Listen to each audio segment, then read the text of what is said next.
మిథున రాశి వారు ఈ వారం ప్రయత్నాలు, ప్రయోజనాలు పొందేటటువంటి క్రమంలో చాలా ఓపికగా, సహనంగా వ్యవహరిస్తూ ఉండాలి.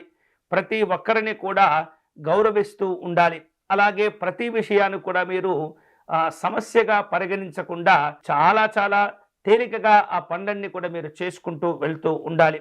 ప్రతికూలతలు వచ్చినప్పటికీ కూడా భయపడకూడదు. ధైర్యంగా వాటిని అధిగమించేటటువంటి ప్రయత్నం చేస్తుండాలి. అలాగే మీరు సంపాదించేటటువంటి ధనానికి ఖర్చు చేసేటటువంటి విషయాలకు పొంతన కనిపించటం లేదు. కాబట్టి దుబారా ఖర్చులను వెంటనే మీరు నిలుపుదల చేసుకోవటం అనేది చాలా చాలా మంచిది. కుటుంబ అవసరాల కోసం కొంత పెద్ద పెద్ద ఖర్చులు చేయవలసిన అవసరాలు కూడా మీకు ఎదురవుతూ ఉంటాయి. జాగ్రత్తగా వాటిని అధిగమించేటటువంటి ప్రయత్నం చేస్తుండాలి.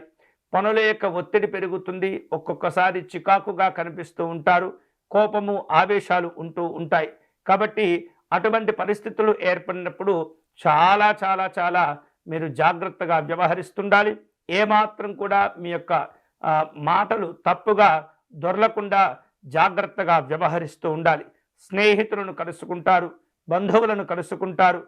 అలాగే ఒక్కొక్కసారి చాలా విలువైనటువంటి సమయాలు చేపట్టే సందర్భంలో కూడా నింపాదిగా ఏమీ పట్టనట్టుగా నిదానంగా కార్యక్రమాలు చేసుకుంటూ వెళుతూ ఉంటారు. ఒక్కొక్కసారి కీలకమైనటువంటి విషయాల్లో మొండిగా వ్యవహరిస్తూ ఉంటారు. అలాంటి మొండితనము ఒక్కొక్కసారి ఇబ్బందులను కలగచేస్తుంది. తొందరపాటుతనాల వలన వేరు వేరు రూపాలలో ఇబ్బందులు కూడా ఏర్పడుతూ ఉంటాయి. నిర్వహిస్తున్నటువంటి వ్యాపారాలు ఈ వారం సాధారణంగా ఉండేటటువంటి పరిస్థితి కనిపిస్తుంది.